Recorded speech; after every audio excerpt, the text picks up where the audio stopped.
Legal ப்ரொடெக்ஷனோட living ரிலேஷன்ஷிப்ல இருக்கணும் ஒருத்தவங்க நினைச்சாங்க அப்படின்னாக்கா அவங்க எதையெல்லாம் முதல்ல கவனத்துல எடுத்துக்கொள்ள வேண்டும்? முதல்ல 2 பேரும் மேஜரா இருக்கணும். நான் உன்னை கல்யாணம் பண்ணிக்கிறேன் அப்படிங்கிற ஒரு ஃபால்ஸ் ப்ராமிஸ்ல உங்களோட ரிலேஷன்ஷிப் ஸ்டார்ட் ஆக கூடாது.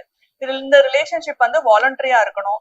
2 பேரும் ஒரே வீட்டுல கோஹாபிட் பண்றீங்க, உங்களுக்குள்ள என்ன ரைட்ஸ் அண்ட் லைபிலிட்டிஸ் இருக்கு அப்படிங்கறதெல்லாம் உங்க 2 பேரோட பொறுப்பு. சோ அதை யாரும் இப்படிதான் இருக்கணும்னு வரையறை செய்ய முடியாது. நான் இப்ப முன்னாடி சொன்ன மாதிரி தான், உங்களுக்குள்ள ஏதாவது ப்ராப்ளம் வந்துருச்சு நடுவுல அப்படின்னா உங்களுக்குள்ள இருக்கிற ஹாரஸ்மெண்ட்கோ இல்ல உங்களுக்குள்ள மெயின்டெனன்ஸ் இஷ்யூஸ்க்கோ இல்ல நாளைக்கு உங்களுக்குள்ள என்டர் ஆகிற ஏதாவது ஒரு சின்ன சின்ன இஷ்யூஸ்க்கு கூட நீங்க போலீஸ் கிட்ட ப்ரொடெக்ஷன் தேடிக்க முடியும். டொமஸ்டிக் வயலன்ஸ் ஆக்ட்ல அந்த விமன் ரெமெடி தேடிக்க முடியும். இப்ப நீங்க நிறைய மீடியா இல்ல நியூஸ் பேப்பர் பாத்தீங்கன்னாலே ப்ராப்பரா மேரிடான கப்பல்ஸே பெர்மிஷன் இல்லாம இல்ல கன்சென்ட் இல்லாம இல்ல நிறைய கேஸ் புக் ஆகுது. சோ அப்படி இருக்கும்போது ஒரு மேல் பார்ட்னர் அவர் ப்ராப்பர் மேரேஜ் என்டர் ஆகாம இந்த மாதிரி லிவ் இன் ரிலேஷன்ஷிப்ல இருக்காங்க அப்படின்னா நாளைக்கு அவர் மேல கண்டிப்பா இந்த ரேப் அலிகேஷன்ஸ் ரைஸ் ஆக சான்சஸ் இருக்கு. எனக்கு ஃபால்ஸ் ப்ராமிஸ் சொல்லி லிவ் இன் ரிலேஷன்ஷிப்ல என்டர் ஆக வச்சுட்டாங்க, என்ன ஃபோர்ஸ் பண்ணிட்டாங்க அப்படிங்கிற மாதிரி அலிகேஷன்ஸ் அவங்க மேல கண்டிப்பா ரைஸ் ஆக சான்சஸ் இருக்கு.